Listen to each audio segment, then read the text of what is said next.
Yo guys, I hope you're all good and welcome back to the Marin Bikes channel and for another episode of Duncan Shows You. As you can see here, I've got a nice new bike from Marin. It's the Riftzone Carbon and I'm going to be doing some new tyres. I'm going to be putting a tubeless setup on this, so I thought that would be a really good opportunity to run through to you guys who are interested in converting your bikes to tubeless, just how to do it in a few simple steps that I've been learning over the last few years of running tubeless setups. So before we get started, I'm going to run through a quick list of what you're going to need to do your very own tubeless conversion. We are going to need a tubeless ready tyre, you're going to need some puncture sealant, you're going to need a tubeless ready valve, we're going to need a compressor or a high volume pump with some sort of air chamber. You need some tyre levers, pretty strong ones at that, because it can be quite a mission to get these on at times. You may or may not need to put some rim tape on that. Some rims, especially more these days, are coming already ready for tubeless with no holes where basically the spokes go in, but some don't. And what you're going to need to do is use some rim tape to basically seal off the inside of the rim before putting your tyre and setting your tubeless up. So step number one, we're going to flip this bike upside down, or you can put it on a bike stand if you've got one, and we're going to remove the wheel and take off at least one side of the tyre and remove the tube from inside the tyre.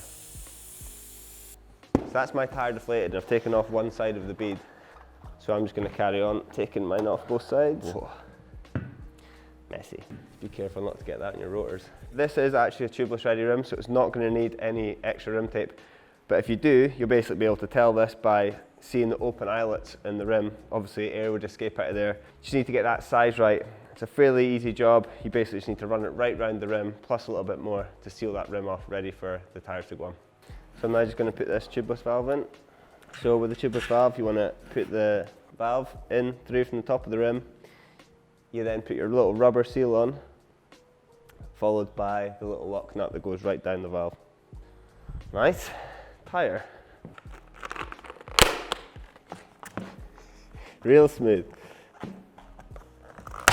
Probably get some scissors for that, but just unravel the tyre here. As when you're doing any tyre, you obviously want to be mindful of the direction of the treads going. Tubeless is even more important, but it's a lot harder to basically go back and do the whole thing again, because if you put the tyre on the wrong way around, you're going to need to go right back to the start and flip it over, which is the last thing you want. So I've spotted which way I want the tyre to go. I'm going to put the bead into the rim on one side, which should be pretty straightforward. So I've got one side on. I'm now going to start beading the other side on and work myself down to the bottom, but not quite putting the whole tyre on. So that's basically the whole tyre on, apart from a little bit at the bottom, and that is where we're going to be putting the tubeless sealant in. So now it's time for the sealant. You're going to want to look towards your sealant provider, and they'll give you a chart or an indication of just how much sealant to put in, depending on your tyre size and your rim size. So that's the recommended amount of sealant in, and I just need to get the rest of the tyre on and get it sealed up. If you are struggling to get that last little bit on, one thing you can do is work back around the tyre that's already on and just work the bead right into the centre of the rim, and what that will do is just free up a little bit of slackness, and it'll make it a little bit easier just to get that last bit on. It can be pretty difficult, so just bear with it and you'll probably get there in the end. So now that's the sealant in and the tyre's back on, we're now going to turn our attention to either your compressor or your high volume pump to get this thing inflated and hopefully sealed and seated. So if you've got your compressor, obviously you want to get that filled up to as high as pressure as you can. I've pumped my pump and chamber up to 220 psi to give this thing the best chance. And now this is the bit, it's either the most annoying bit or the most satisfying bit, depending on whether the tyre actually seats. So fingers crossed.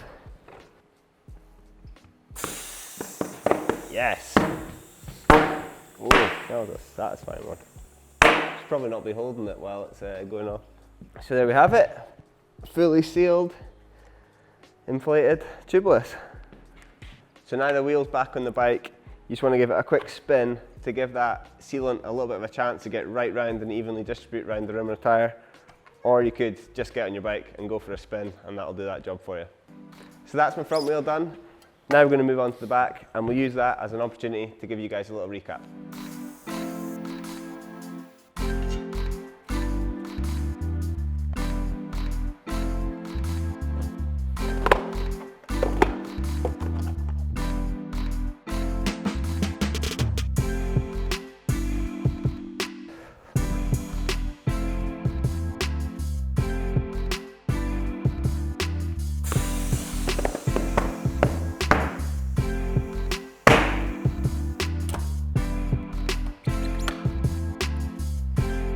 So there we have it, 2 brand new tyres set up for tubeless and ready to go. I hope you guys find this helpful. If you do have any more questions, you're having any difficulty, please comment below and either myself or someone from Marin Bikes will be happy to help. We'd also love to hear what you guys would like to see us do next. So again, please comment below.